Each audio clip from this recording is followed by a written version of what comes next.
Informasi pilihan berikutnya, saudara, kantor pemerintahan dijarah. Saudara, sejumlah kantor pemerintahan di Puncak Jaya, Papua Tengah dijarah oleh warga.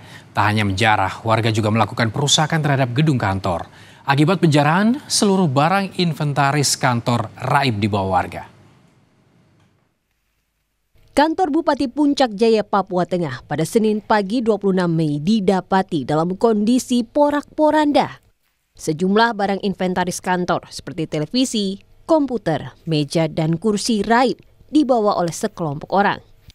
Tak hanya menjarah, sekelompok orang ini juga melakukan pengerusakan terhadap gedung kantor dan mengobrak-abrik ruangan kantor.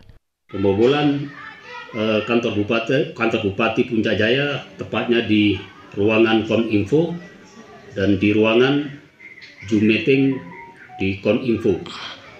Untuk saat ini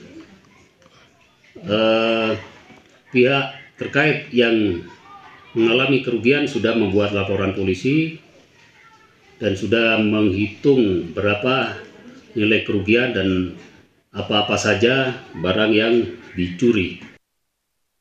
Tak hanya di kantor Bupati, peristiwa serupa sebelumnya juga terjadi di kantor DPRD, kantor Dinas Pendidikan, dan kantor Dinas Kominfo Puncak Jaya. Akibat penjarahan ini, aktivitas pelayanan di dinas pun terpaksa dihentikan sementara lantaran keterbatasan fasilitas. Sampai hari ini masih terus pintu-pintu, ruangan-ruangan semua habis dihancurkan oleh masyarakat tidak bertanggung jawab. Sehingga kami dari dinas sepakat untuk hari ini kantor Dinas Pendidikan untuk sementara kami tutup.